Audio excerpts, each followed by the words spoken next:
you must go through to come out.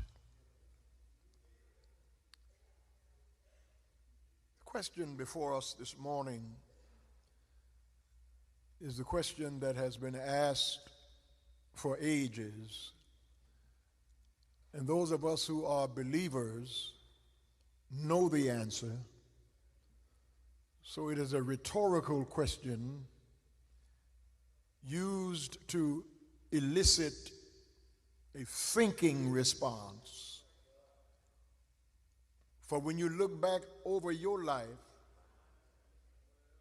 when the question is raised, you have a personal answer.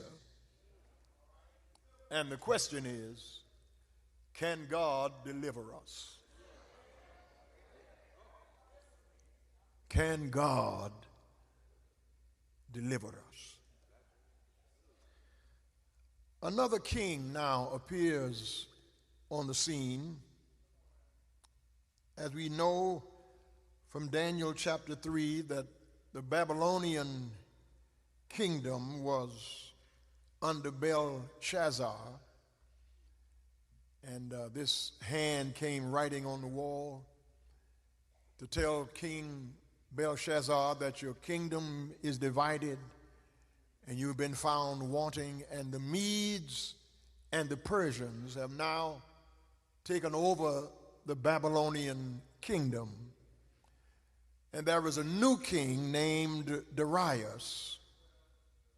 And Darius has found that this young man, Daniel, who was with Shadrach, Meshach, and Abednego under the reign of King Nebuchadnezzar through Belshazzar, now Daniel is an old man and he's in Darius's kingdom.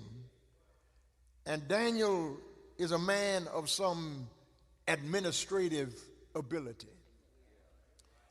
And the king has the wisdom to appoint Daniel over some governors, 3 governors and 120 satraps, or commissioners, if you please. These people rule the kingdom in their particular area of authority and responsibility, but Daniel is over all of them. And because Daniel is a foreigner, Daniel is not one of them by birth, they have been envious of him ever since he was brought to Babylon. They are envious of his intelligence. They are envious of his business acumen. They are envious of his rectitude. They are envious of his prayer life. They are envious because Daniel does not go to the right or to the left. He rules without fear or favor. He is not under anybody's control. He belongs to God, and it does not matter who's on the throne of Babylon. Daniel is convinced that God is on the throne in heaven. And so when you are a man or woman of integrity, people will find a way to strike at you in the area where you're strongest. You've got to watch the devil. Those of us who preach the gospel, we've got to be extremely careful to watch the devil, because Satan will urge you to preach a gospel that is reasonable but not powerful. A gospel that's exciting, but it has no authority. A gospel that turns people upside down, but cannot turn them right side up. The bane of gospel preaching today is social media. The curse and the blessing of gospel preaching today is social media, because many preachers preach for likes and popularity and how many hits they get on Facebook or YouTube, because they want to be popular, they want to be liked, they want to be applauded. I would far rather be powerful than popular. Because popularity comes and goes. Let me see if I can make this make sense. There's a preaching that will make you clap. And then there's a preaching that'll make you cry. There's preaching that is appealing and it's exciting, and you jump up and down and you high five 3 people and you run around the building 2 times and shake your neighbor's hand. I need 49 people, I'll make 50. And all of that sounds good until you get in trouble. Until life turns on you. Until you get old and you need something fatter than that. You need something thicker than that. You need something weightier than that.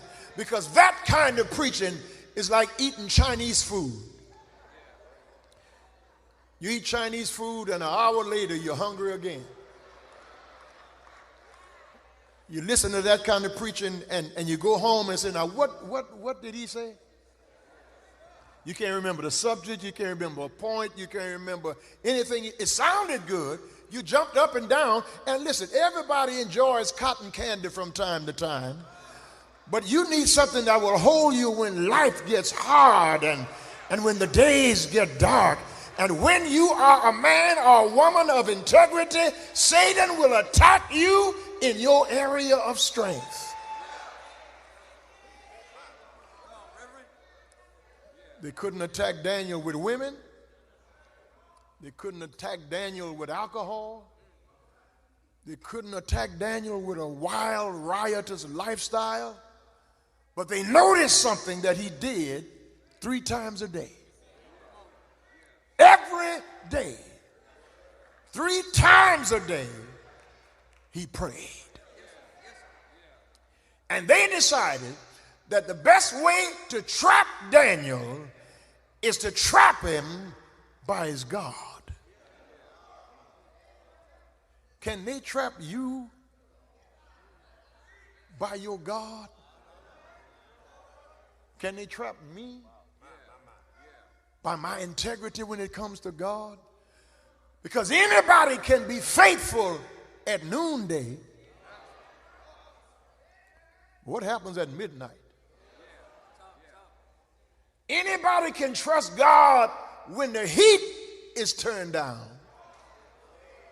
But what about when the furnace is heated 7 times hotter than normal? Anybody can give God glory when the sun is shining, but when the storm comes on your Sea of Galilee, how much trust do you have in God? They say the only way we can get this Daniel out of our hair is to trap him with his prayer life.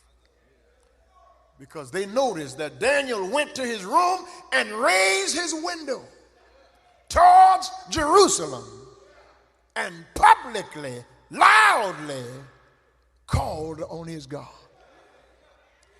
Daniel shows us something about prayer in this text. He shows us, first of all, that prayer has a specific place. He went to his room. That's where he prayed. Now, your place to pray might be in your room, in your bedroom. It might be in your kitchen. It might be in your den. It might be in the car. It might be in your desk at the office. But always have somewhere you can go where there's no noise, where there's no distraction, where there's nobody bothering you, where there's no traffic, where there's no mess, where there's no stuff going on. You need a quiet place. Because there are some things that's just between you and God. Now, your public prayer is one thing, but your private prayer is between you and God. There are some things I ain't got no business praying about publicly because it ain't none of your business. See how quiet you got right there? Some of y'all so spiritual that you put all your business on Facebook and you talk about everything that's going on in your life. I ain't telling you everything that's going on in my life. You know most of the stuff that I'm crazy about, but there ain't some stuff is between me and God. Because I have a place that I go, that I get on my knees and humble myself before God. Because standing up and praying is okay, driving and praying is okay, lying down praying is fine, sitting down praying is all right, but my prayers, I've got to get on my knees. Not only do I have a place for prayer, but I have a posture for prayer. Getting on your knees is humiliating. Falling down on your knees, prostrating yourself on your knees is saying to God, I know what level I'm on. I know how weak I am. I know how sinful I am. And I know in whose presence I'm in. I'm in the presence of the living God. And when I come in his presence, not only is my body low, but my spirit is low. My intelligence is low. My self-esteem is low. God, break me to bless me. God, pull me down to raise me up. God, whatever you've got to do to make me like Jesus, I humble myself in your presence. All to Jesus, I surrender. All to him, I freely give. My place is upstairs in my study. I pray in that place so often that the grooves in the carpet are in the shape of my knees, because that's my place to go and humble myself. I pray for 10 members of this church every day. I pray, Lord, don't let my foolishness keep these people from hearing the gospel. I pray, Lord, keep me on my knees. God, make me recognize that 96% of the stuff that goes on in this church is by your power. It has nothing to do with my preaching. It has nothing to do with my personality. It has nothing to do with my presence. God, use me as a vessel for your glory. I am thine, O Lord. I've heard your voice and it's told your love to me, and I long to rise in the arms of faith and be closer drawn to thee. That's my place. That's my posture. But then Daniel prays with such repetition. He prays 3 times a day regularly. He is regular in his prayer. And they notice that no matter what meeting is going on, Daniel go into his room. No matter what is on the table for lunch, Daniel goes to his room. No matter who's talking in the meeting, Daniel says, excuse me, it's time for me to pray.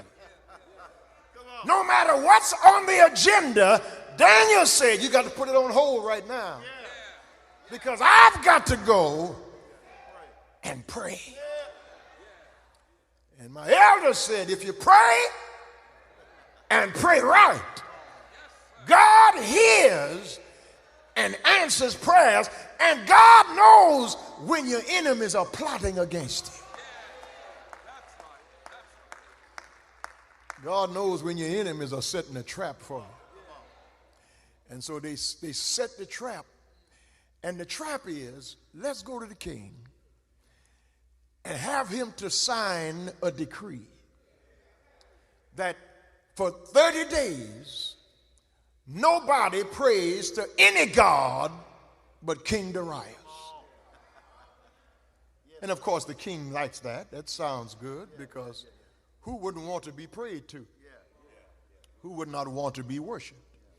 So the king signs this decree, and because of the law of the Medes and the Persians, that any decree that has been signed and sealed with the king's signature cannot be undone, cannot be broken. And so there is this loyalty to God or loyalty to Trump?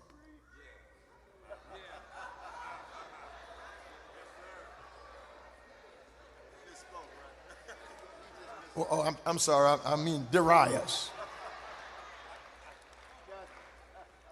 Loyalty to God or loyalty to the United States? God's law or the law of the president?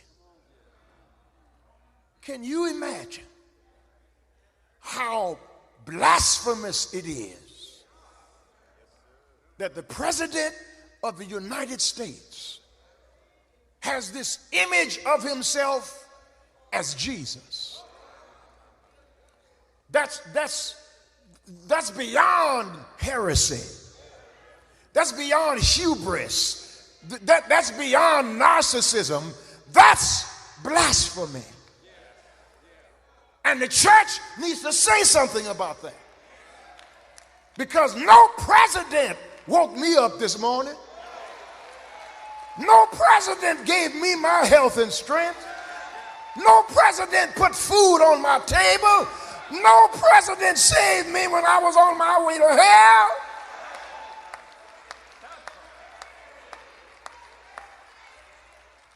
Now, if you're scared to talk, just sit down there. You're not in no trouble. You're going to have your job in the morning. The freest person in this church is me. Because what can they do to me? Nobody's taking care of me but Lily Grove Missionary Baptist Church. And God is the chief shepherd, and I am his under shepherd. And as God's under shepherd, I am called upon to speak truth to power. Trump, you are not God. You are a man, a weak man at that. Thou shalt have no other God before me. And then to make matters worse, he and the vice president get in a fight with the Pope.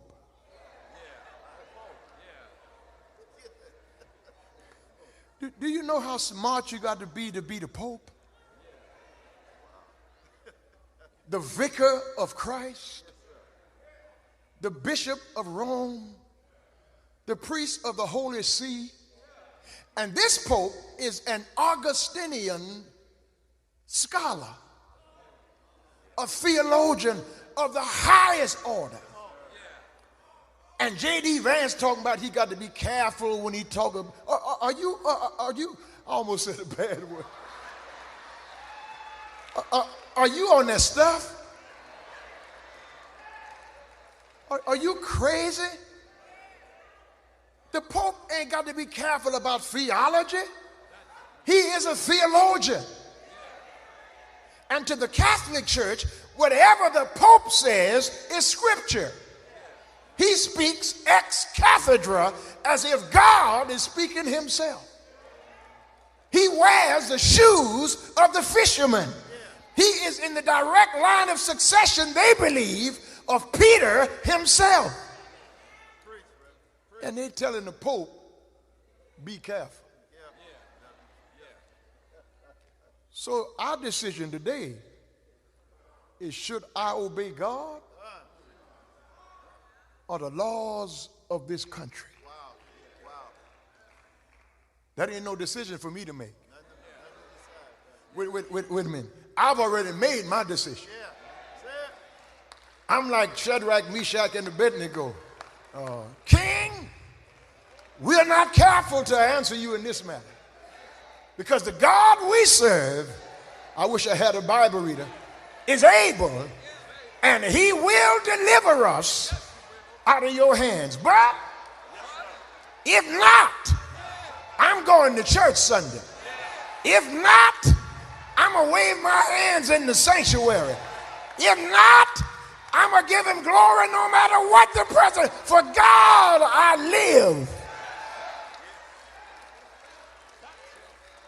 It's in him we live, we move, have our being.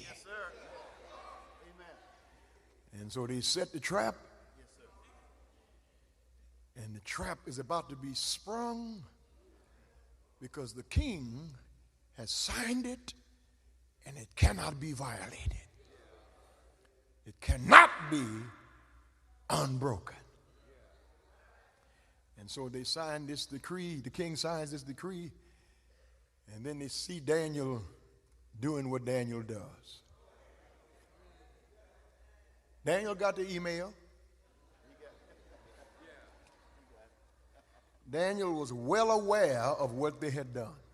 Because listen, God will always show you what your enemies are up to. I wish I had a witness here.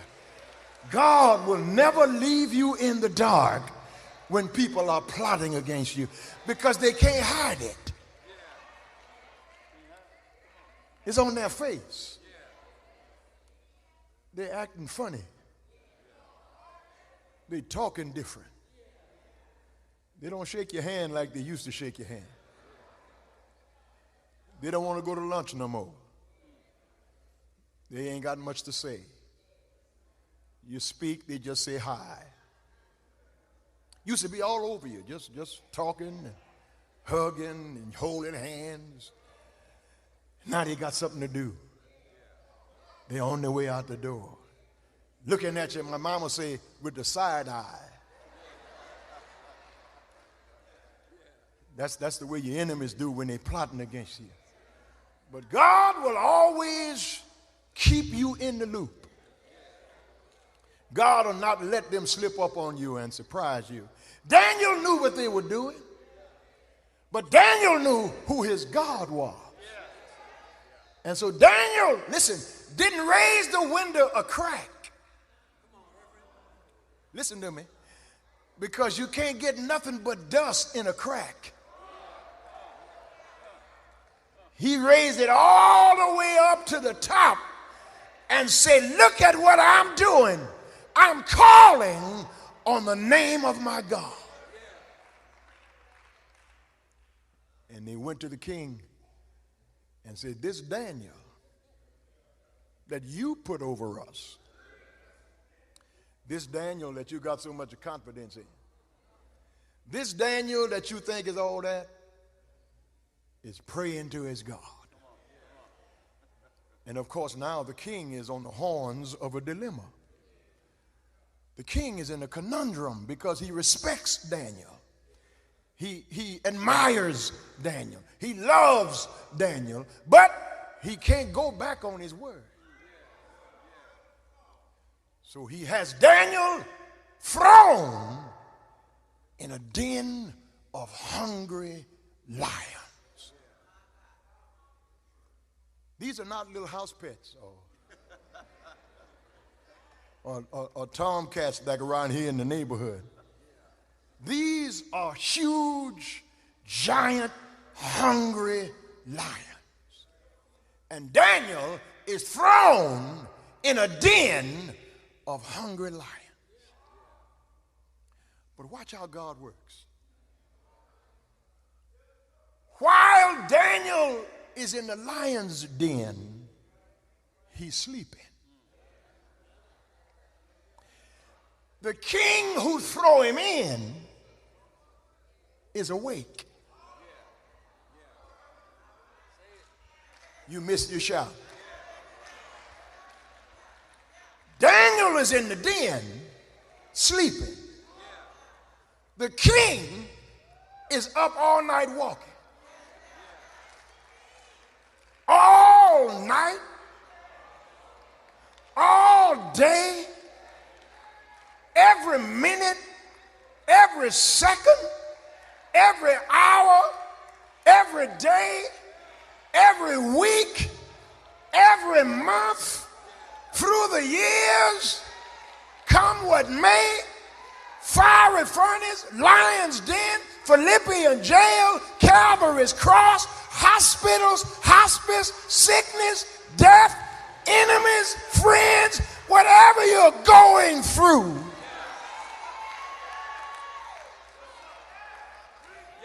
if you trust God while you sleeping, they walk in the floor. Daniel is in a lion's den.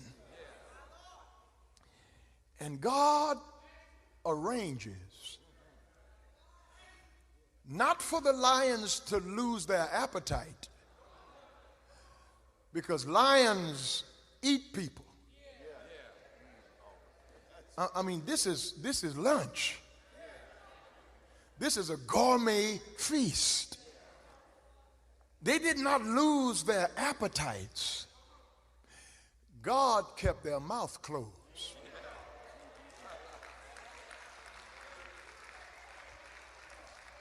So that with mouths of hungry lions closed, Daniel used their backs for a pillow.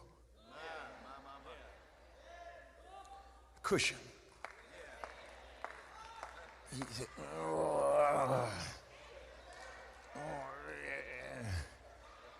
come closer, let me get. He got himself comfortable in those lions, and the king was walking all night. And the king couldn't wait till the next morning, because the scripture says he went to the den with lamentable voice. He went to the den knowing that he would not hear Daniel's voice again. So with great lament, that means sorrow, the king tore his clothes off in great sorrow, saying, "Oh, Daniel, has your God been able to deliver?" And he puts his ear to the den, and he's about to walk back to his room when Daniel says, "King,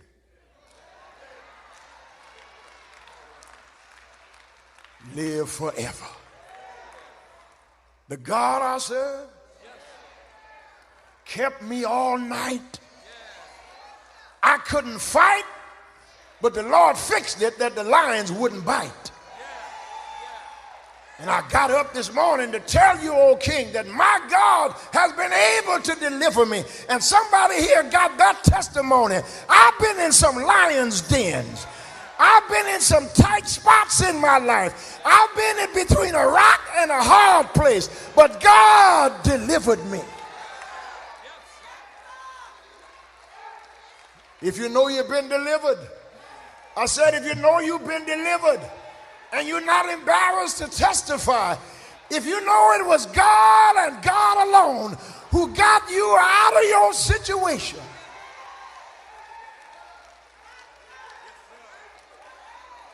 you can help me testify. He's a way maker. He's a burden bearer. He's a heart fixer. He's a mind regulator.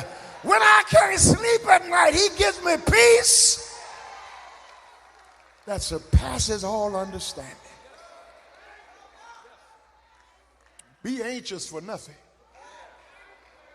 but through prayer and supplication, make your requests known unto God. And the peace of God, I wish I had one or two more believers, that surpasses all understanding. Folk can't understand why you shouting and you ain't got a job. Why are you praising God and you are sick in your body?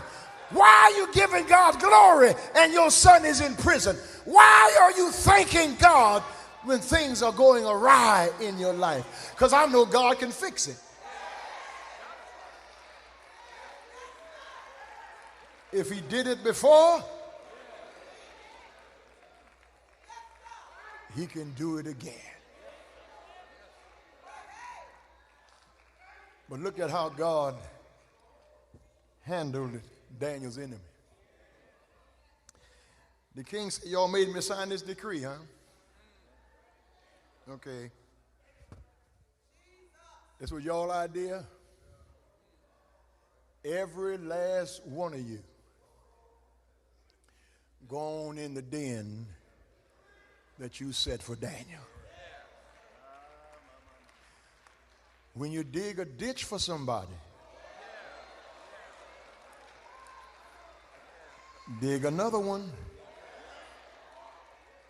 because God will see to it that you fall in the first one.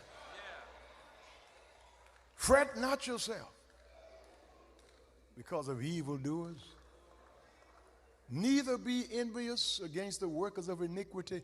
They shall soon be cut off like grass and wither like the green herb.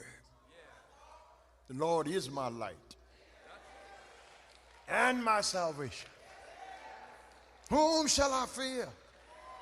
The Lord is the strength of my life. Of whom shall I be afraid? When the wicked, even my enemies and my foes, came upon me to eat up my flesh, they stumbled and they fell.